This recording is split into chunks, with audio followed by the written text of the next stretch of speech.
Copy కొట్టడం నిజంగా అంత పెద్ద నేరమా అంటే దీని మీద ప్రపంచంలోనే ఫేమస్ పెయింటర్ అయినటువంటి పికాసో ఒక మాట చెప్పాడు. ఈ కొటేషన్ ని మళ్ళీ కాపీ కొట్టి స్టీవ్ జాబ్స్ కూడా ఇంచుమించు ఇదే స్టేట్మెంట్ ఇచ్చాడు. Picasso had a saying. He said, "Good artists copy, great artists steal." We have, always been shameless about stealing great ideas. I don't think you get that if you are very narrow. అదేంటి copy కొట్టడం అనేది మహాపాపం కదా, అసలు వీళ్ళిద్దరూ దీన్ని ఎందుకు support చేస్తున్నారు అని మీరు అడగొచ్చు. మరి అంత సింపుల్గా తప్పు ఒప్పు రైటు రాంగ్ అని చెప్పి జడ్జి లాగా కంక్లూజన్ ఇవ్వడానికి కాపీ అనేది అంత ఈజీ టాపిక్ కాదు. ఈ మాట అనడం వినగానే కొంతమంది కామెంట్స్లో నన్ను తిట్టుకోవచ్చు కూడా. కానీ కాపీ అనే కాన్సెప్ట్లో మంచి కాపీ చెడ్డ కాపీ అని చెప్పి 2 రకాలు ఉన్నాయి. సో వీటి మధ్య తేడా ఏంటో తెలుసుకున్నప్పుడు ఆడియన్స్గా మనం సినిమాల్ని కానీ సంగీతాన్ని కానీ ఇంకా బెటర్గా అర్థం చేసుకోగలుగుతాం, ఆస్వాదించగలుగుతాం. ఇందాక స్టీవ్ జాబ్స్ కొటేషన్ చెప్పాను కదా, దానికి ఒక బ్యాక్ స్టోరీ ఉంది. ఒకప్పుడు అంటే 1970sలో Steve Jobs and Bill Gates వీళ్ళిద్దరూ కలిసి జిరాక్స్ కంపెనీ దగ్గర కాపీ కొట్టి మనం ఇప్పుడు కంప్యూటర్స్ అండ్ మొబైల్ స్క్రీన్ల మీద వాడుతున్నటువంటి మోడర్న్ గ్రాఫికల్ యూజర్ ఇంటర్ఫేస్ని డెవలప్ చేశారు. అసలు కాపీ కొట్టిన సినిమాల గురించి థంబ్నెయిల్ పెట్టి డైరెక్టర్ల సీక్రెట్లు ఏంటో రివీల్ చేయకుండా ఈ సోదంతా మాకెందుకు బ్రో అని మీరు అనుకోవచ్చు. ఇక్కడ పాయింట్ ఏంటంటే సినిమాలైనా టెక్నాలజీ అయినా ఏదైనా సరే క్రియేటివిటీ కావాల్సిన చోట ఎక్కడో ఒక చోట ఇన్స్పిరేషన్ కూడా కనిపిస్తుంది. సో కొన్నిసార్లు ఈ ఇన్స్పిరేషన్, అడాప్టేషన్, ప్లేజరిజం ఈ పదాల మధ్య తేడా ఏంటో చూపించేటువంటి లైన్స్ కూడా బ్లర్ అయిపోతూ ఉంటాయి. తస్కరించుట. ఒకసారి మీరే ఆలోచించండి, ఆర్టిఫిషియల్ ఇంటెలిజెన్స్, చాట్‌జీపీటీ ఇవన్నీ వచ్చేసిన తర్వాత అసలు కాపీరైట్స్తో సంబంధం లేకుండా కంటెంట్ని, డేటాని కావాల్సినట్టు మ్యానిపులేట్ చేసుకునే అవకాశం వచ్చేసింది. ఎక్కడో జపాన్లో మియాజాకి అనే ముసలాయన జీవితాంతం కష్టపడి చేత్తో ఫ్రేమ్ టు ఫ్రేమ్ కష్టపడి గీసినటువంటి బొమ్మలన్నీ తీసుకుని చాట్‌జీపీటీ ఇప్పుడు మనకు కావాల్సినటువంటి ఫొటోస్ని జిబ్లీ ఆర్ట్ వర్క్ అని చెప్పి వితిన్ సెకండ్స్లోనే డెలివర్ చేసేస్తుంది. ఇలాంటి లాజిక్స్ అన్నీ చెప్పి నేనేమి మక్కీ కాపీ కొట్టే ఆర్టిస్టులను సపోర్ట్ చేయట్లేదు. ఇవన్నీ ఎందుకు చెప్తున్నానంటే ఒక్కోసారి ఏమవుద్ది, థియేటర్లోనో ఓటీటీలోనో ఒక మంచి సినిమా చూసి లేదా ఒక పాట విని మనసుకు నచ్చి హ్యాపీగా ఫీల్ అవుతాం. తర్వాత కొన్ని రోజులకి సోషల్ మీడియా స్క్రోల్ చేస్తూ ఉంటే సడన్గా ఎవరో అది కాపీ అని పోస్ట్ పెడతారు. సో ఆ సినిమా మీద, క్రియేటర్ మీద నువ్వు మోసం చేసావు కదరా అనే ఫీలింగ్ వచ్చేస్తుంది. సో ఇలా ర్యాండమ్గా ఇంటర్నెట్లో ట్రోల్స్ చూసి ఒక సినిమాని లేదా ఆర్టిస్ట్ని, డైరెక్టర్ని కాపీ కొడతాడు అని ద్వేషించే ముందు సినిమాల్ని సిన్సియర్గా ప్రేమించే వాళ్ళకి అసలు కాపీ కొట్టడం వెనకాల ఉండే కాంటెక్స్ట్ ఏంటో తెలియాలి. సో బేసిక్గా గుడ్ కాపీకి బ్యాడ్ కాపీకి మధ్య ఉండే డిఫరెన్స్ ఏంటో అర్థం చేసుకుంటే కనుక ఆడియన్స్గా మన జడ్జ్మెంట్ కూడా బెటర్ అవుద్ది. స్టీల్ లైక్ అన్ ఆర్టిస్ట్ అని చెప్పి ఒక బుక్ ఉంది. ఇందులో కాపీ కొట్టడం గురించి చాలా డీటెయిల్డ్గా డిస్కస్ చేశారు. ఈ బుక్లో గుడ్ థెఫ్ట్, బ్యాడ్ థెఫ్ట్ అని చెప్పి రెండింటికి మధ్య డిఫరెన్స్ ఏంటో కూడా చూపించారు. సో రైటర్లకి, ఫిల్మ్ మేకర్లకి, కంటెంట్ క్రియేటర్లకి ఈ బుక్ అనేది చాలా యూజ్ అవుద్ది. వీళ్ళే కాదు, లైఫ్లో క్రియేటివిటీ పెంచుకోవాలి అనుకునే ప్రతి ఒక్కరికి ఈ బుక్ ఒక ఇన్స్పిరేషన్ ఇస్తుంది. ఎందుకంటే ఇంటర్నెట్ జడ్జ్మెంట్లు ఎక్కువైపోయిన ఈ రోజుల్లో ఆర్టిస్టులకి, ఆడియన్స్కి మధ్య గ్యాప్ ఉండకూడదు. అలాగే అసలు హైకోర్టు జడ్జిలే కాపీరైట్ కేసుల్లో ఇన్స్పిరేషన్కి, ఇమిటేషన్కి డిఫరెన్స్ ఏంటో చెప్పడం చాలా కష్టమని జడ్జిమెంట్ ఇస్తున్నారు. కానీ తెలుగులో సామెత ఉంటుంది కదా, చెప్పేవాడికి వినేవాడు లోకు అన్నట్టు, కాపీ కొట్టాడు అని కనిపెట్టినోడికి కాపీ చేసినోడు లోకువైపోతాడు. సో ఏది తప్పు, ఏది ఒప్పు అనే డిబేట్ నిజంగా ఒక ర్యాబిట్ హోల్ అని చెప్పాలి. సో నెగిటివిటీని పక్కన పెట్టి రైటర్స్ని, ఫిల్మ్ మేకర్స్ని కించపరచకుండా just curiosity and writing analysis కోసం మన డైరెక్టర్లు ఎలా ఇన్స్పైర్ అవుతారు, కాపీ కొట్టినా సరే వాళ్ళ ఓన్ టేక్ని ఎలా ఇంక్లూడ్ చేస్తారో ఈ వీడియోలో తెలుసుకుందాం. మళ్ళీ ఇంకో కొటేషన్ వేయకు బ్రో, ఇప్పటికే బోర్ కొట్టేసింది అనుకోకుండా ప్లీజ్ ఈ ఒక్కటే చదవండి. దీని అర్థం ఏంటంటే ఏం కాపీ కొట్టారో అని కాకుండా ఎలా కాపీ కొట్టారో అనేది చాలా ముఖ్యమైనది. అంటే ఒరిజినల్ వర్షన్ని ఎలా మార్చారు, కల్చరల్గా కానీ పర్సనల్గా కానీ ఒక డైరెక్టర్ తన ఓన్ థాట్ ప్రాసెస్ని యాడ్ చేసి ఆల్రెడీ ఉన్నటువంటి ఐడియాని ఇంకా ఎన్హాన్స్ చేస్తే నిజంగా కాపీ కొట్టడంలో ఎలాంటి తప్పు లేదు. సరే, ఇక లిస్ట్లోకి వెళ్ళిపోదాం. ముందుగా డైరెక్టర్ నెంబర్ 1 వెట్రిమారన్. ఈ ఫిల్మ్ మేకర్లో ఉన్న ఒక మంచి క్వాలిటీ ఏంటంటే తీసిన మూవీ టైటిల్స్లోనే ఆయన దేని నుండి ఇన్స్పైర్ అయ్యాడో ఒక లిస్ట్ని ఇంక్లూడ్ చేస్తాడు. సపోజ్ ధనుష్ చేసిన ఆడుకాలం అనే సినిమా చివరిలో అలెహాండ్రో ఇనారిటు సినిమాలు, కమల్ హాసన్ పోతురాజు, అలాగే రూట్స్, శాంతారం ఇలాంటి పుస్తకాలు ఇవన్నీ ఈ సినిమా తీయడానికి ఇన్స్పిరేషన్ ఇచ్చాయని చెప్పి మెన్షన్ చేశాడు. ఒక రకంగా ఇలా ఫిల్మ్స్ని, బుక్స్ని ఇంక్లూడ్ చేయడం వల్ల క్రెడిట్ ఇచ్చినందుకు రెస్పెక్ట్తో పాటు ఆ ఫిల్మ్స్ని, బుక్స్ని ఇక్కడుండే ఆడియన్స్ కూడా డిస్కవర్ చేసినట్టు ఉంటుంది. అలాగే వరల్డ్ సినిమాని ఎక్స్ప్లోర్ చేసే అవకాశం కూడా మన వాళ్ళకి దొరుకుద్ది. Give the credits to the original creator and then go ahead. బేసిక్గా వెట్రిమారన్ ఎక్కువగా వరల్డ్ సినిమా నుండి, బుక్స్ నుండి ఇన్స్పైర్ అవుతూ ఉంటాడు. అయితే ఆయన అడాప్టేషన్లో స్పెషాలిటీ ఏంటంటే ఆర్ట్ హౌస్ సినిమాల్లో ఉండే వైడ్ షాట్స్ని కూడా అసురన్ లాంటి మాస్ మూవీస్లో ఇంక్లూడ్ చేయగలుగుతాడు. అంటే వెట్రిమారన్ ఒక రూటెడ్ తమిళ్ కల్చర్ని తీసుకుని ఆయన పర్సనల్ పొలిటికల్ పర్స్పెక్టివ్ని ఇంక్లూడ్ చేయడం వల్ల ఈ ఇన్ఫ్లుయెన్సెస్ అన్నీ కూడా ఆర్గానిక్గా స్టోరీతో పాటు బ్లెండ్ అయిపోతాయి. ఇక next number 2 Rajamouli. Art itself is a copy. మీరందరూ ఆల్రెడీ ఇంటర్నెట్లో చూసే ఉంటారు, మగధీరాలో 100 మంది ఫైట్ 300 నుండి లేపేశారని, Sye cinema speech any given Sunday అనే మూవీలో ఉందని, మర్యాద రామన్న అనేది అవర్ హాస్పిటాలిటీ అనే సినిమా నుండి తీసుకున్నారని, ఇలా చాలా పోస్టులు ఉన్నాయి. అవన్నీ నిజమే, కానీ ఇక్కడ పాయింట్ ఏంటంటే రాజమౌళి గారు చాలా ఇంటర్వ్యూల్లో ఆయన హాలీవుడ్ సినిమాలు చూసి ఇన్స్పైర్ అవుతారని చెప్పి, ముఖ్యంగా మెల్ గిబ్సన్, స్టీవెన్ స్పీల్బర్గ్ వాళ్ళ సినిమాల నుండి చాలా నేర్చుకున్నానని చెప్పడం జరిగింది. Mel Gibson is my favorite director. I worshipped him. I watched the film so many times, and each and every shot of the film I know by heart. Suppose RRR సినిమాలోని కొమురం భీముడో song situation కొంచెం Brave heart సినిమాలోని climax torture సీన్కి సిమిలర్గా ఉండొచ్చు. కానీ మీరు గమనిస్తే కల్చరల్గా మన తెలంగాణలో పాటలతో ఉద్యమాలు జరిగినాయి. సో ఆ ఎలిమెంట్ని చాలా బ్యూటిఫుల్గా బ్రూటల్గా చూపించి ఒక బ్రిలియంట్ సీక్వెన్స్ని రాజమౌళి గారు RRR సినిమాలో క్రియేట్ చేశారు. అందుకే చూస్తే అసలు కాపీలానే అనిపించదు. యాక్చువల్గా అప్పటిదాకా రాజమౌళి గారు తీసినటువంటి వైలెన్స్కి RRRలోని వైలెన్స్కి చాలా తేడా ఉంటుంది. సపోజ్ రామరాజు ఇంట్రోని తీసుకోండి, ఏదో జల్లికట్టు సినిమాని హీరోయిక్గా చూపిస్తే ఎలా ఉంటుందో అలా డిజైన్ చేసుకున్నారు.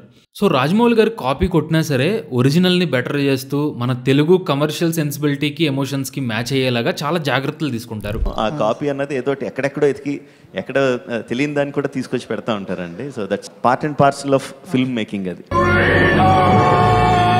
Next number 3 RGV. నాకు తెలిసి క్వెంటన్ టెరెంటినో హాలీవుడ్లో ఎలా అయితే నేను కాపీ కొడతాను అని గర్వంగా చెప్పుకున్నాడో, ఇండియన్ సినిమాలో కూడా ఆర్జీవి సేమ్ అలాగే ఎవరో అడిగినా అడగకపోయినా సరే నేను తీసినవన్నీ కాపీ కొట్టినవి అని చెప్పుకుంటూ ఉంటారు.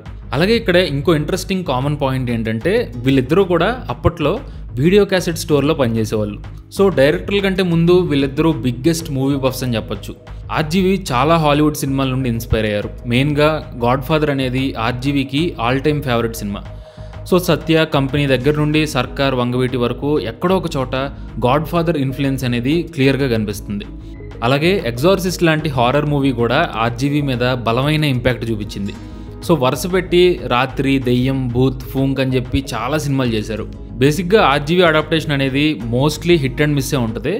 కాకపోతే ఓపెన్గా ఆయన ఇన్స్పిరేషన్ ఏంటో చెప్పడం అప్పట్లో ఇండియన్ సినిమాలో ఒక వెల్కమ్ చేంజ్ అనుకోవచ్చు. Next number 4 Nelson. ఈయన బ్రేకింగ్ బ్యాడ్ అనే సిరీస్కి బీభత్సమైన ఫ్యాన్. பேட் எனக்கு ரொம்ப பிடிக்கும்.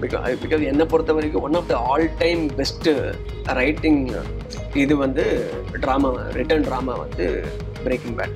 యాక్చువల్గా మ్యూజిక్ డైరెక్టర్ అనిరుద్ధ్ కూడా ఈ అమెరికన్ వెబ్ సిరీస్కి పెద్ద ఫ్యానే. అందుకేనేమో ఆయన స్టూడియోకి కూడా ఆల్బకర్కి రికార్డ్స్ అని పేరు పెట్టుకున్నాడు. సో వీళ్ళిద్దరూ కలిసి తమిళ సినిమాలో జైలర్తో ఒక బెస్ట్ మాస్ క్రైమ్ యాక్షన్ ఎక్స్పీరియన్స్ని ఇచ్చారు. నిజానికి బ్రేకింగ్ బ్యాడ్ కానీ, బెటర్ కాల్ సాల్ కానీ ఇవన్నీ కూడా స్క్రీన్ రైటింగ్లో బైబిల్స్ అనుకోవచ్చు. అంటే ఒక కథలో సెటప్ని, పే ఆఫ్ని ఎలా పెట్టాలి, క్యారెక్టర్ని, కాన్ఫ్లిక్ట్ని ఎలా బిల్డ్ చేయాలి, ఇవన్నీ కూడా ఈ 2 సిరీస్లు చూసి మనం నేర్చుకోవచ్చు. నెల్సన్ తీసినటువంటి ప్రతి సినిమాలో breaking bad and better call సాల్ ఇన్ఫ్లుయెన్స్ అనేది ఎక్కడో చోట మనకు కనిపిస్తుంది. అంటే ఫ్రేమింగ్ దగ్గర నుండి స్టోరీలో స్నైపర్ బీట్స్ వరకు బ్రేకింగ్ బ్యాడ్ సైన్స్ ఉన్నా కానీ ఎక్కడా కూడా బ్లేటెంట్గా కాపీ కొట్టినట్టు ఉండదు. అంటే సౌత్ ఇండియన్ కమర్షియల్ మీటర్ని మిస్ అవ్వకుండా ఒక యూనిక్ బ్లాక్ కామెడీ మ్యాజిక్ని నెల్సన్ క్రియేట్ చేయగలుగుతున్నారు. ఇక నెక్స్ట్ నెంబర్ 5 కృష్ణవంశీ. మన తెలుగులో చాలా ఇంపాక్ట్ ఉండే సినిమాలు చేసినటువంటి క్రియేటివ్ ఫిల్మ్ మేకర్ కృష్ణవంశీ గారు. అయితే ఆయన కెరీర్లో కొన్ని సినిమాల్ని వేరే మూవీస్ నుండి ఇన్స్పైర్ అయ్యి రాసుకున్నారు. అదే విషయాన్ని ఆయన ఓపెన్గా కొన్ని ఇంటర్వ్యూల్లో కూడా చెప్పడం జరిగింది. నాట్ వితౌట్ మై డాటర్ ఒక టెలిఫిలిం తీశారు. ఆ క్యాసెట్ ఇచ్చేటారు. అప్పుడు అంతపురం ఫామ్, nothing can be created in vacuum. ఆ అమ్మాయి ఈ రాయలసీమ బ్యాక్డ్రాప్లోకి వస్తే అలా ఉంటుంది. ఈ బ్రౌన్ బ్లాస్ట్లు, ఈ డెడ్ బాడీస్ మధ్యలోకి వస్తే అలా ఉంటుంది. అంతపురం సినిమాని నాట్ వితౌట్ మై డాటర్ అనే హాలీవుడ్ మూవీ నుండి తీసుకున్నారు. అయితే కృష్ణవంశీ గారు ఆ కథలోని మెయిన్ థీమ్ని మాత్రమే తీసుకుని చాలా వరకు ట్రీట్మెంట్ని, క్యారెక్టర్ని మార్చేశారు. అంటే రాయలసీమ బ్యాక్డ్రాప్ని యాడ్ చేసి బలమైన క్యారెక్టర్లతో చాలా అథెంటిక్గా అడాప్ట్ చేశారు. అందుకే అంతపురం సినిమా ఇప్పటికీ టీవీలో చూసేటప్పుడు చాలా ఇంపాక్ట్ ఉంటుంది.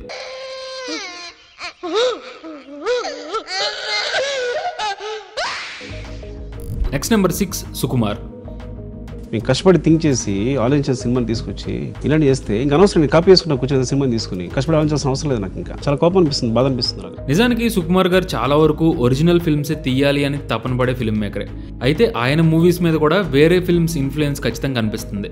సపోజ్ జగడం మూవీ థీమ్ కి సిటీ ఆఫ్ గాడ్ అనే బ్రెజిలియన్ సినిమా సబ్ కాన్షియస్ గా హెల్ప్ అయినట్టు ఉంటుంది. అయితే రీసెంట్ గా సుకుమార్ గారి ట్రాన్స్ఫర్మేషన్ కి తమిళ్ ఫిల్మ్ మేకర్స్ ఇన్స్పిరేషన్ మనకు కనిపిస్తుంది. Tamil cinema is very big inspiration. Okay, sir. Frankly, Tamil and Malayalam, both are very big inspiration. Definitely, it is the base of my creativity. Parithiran is very big inspiration. It changed the whole Bala sir. Yeah. అందుకే Nannaku Prematho cinema వరకు సుకుమార్ గారు రాగా realistic గా ఉండే సినిమాలు తీయలేదు. రంగస్థలం and పుష్పవన్ ఈ రెండు కూడా కొంతవరకు మధురై ట్రయో స్టైల్లో స్ట్రాంగ్ రూరల్ ఇంపాక్ట్ ఉంటుంది.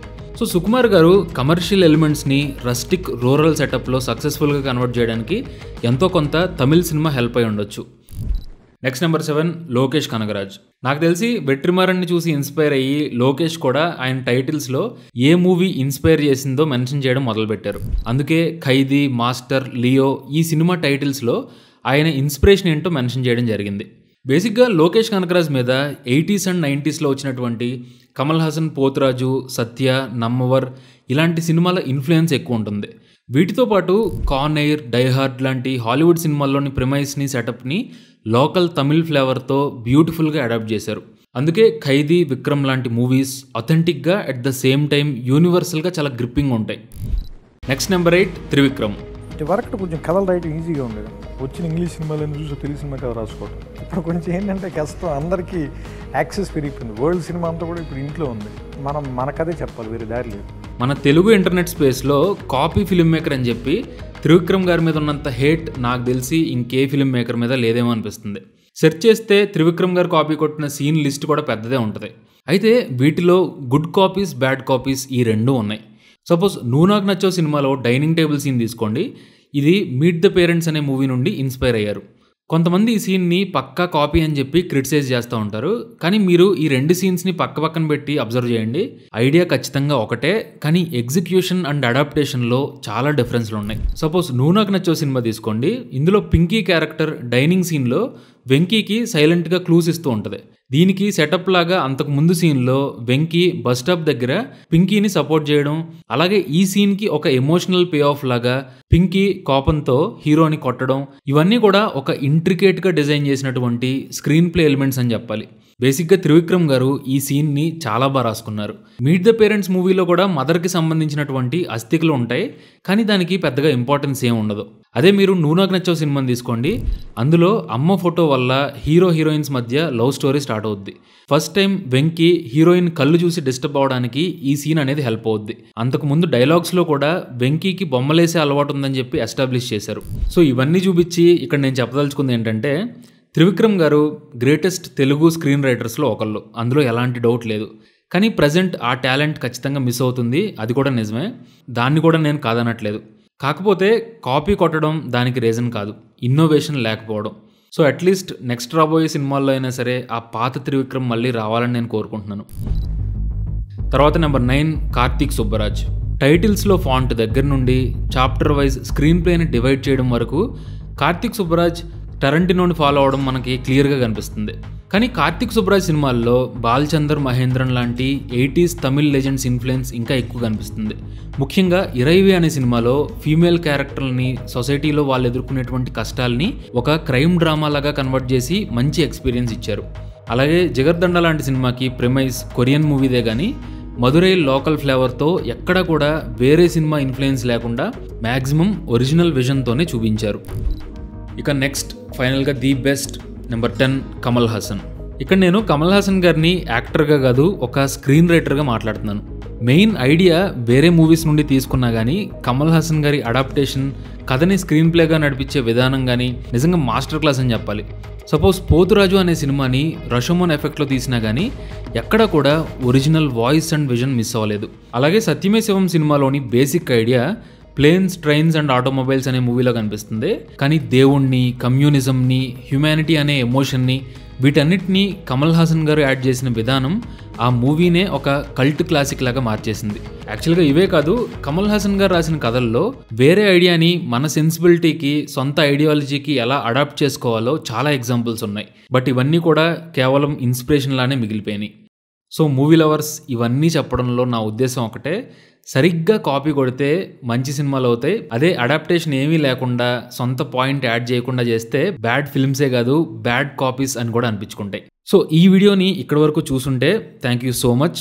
మీకు మీ లైఫ్లో బాగా నచ్చిన ఒక సినిమా కానీ సీన్ కానీ సడన్గా కాపీ అని తెలిస్తే మీ రియాక్షన్ ఎలా ఉంటుందో కింద కామెంట్ చేయండి.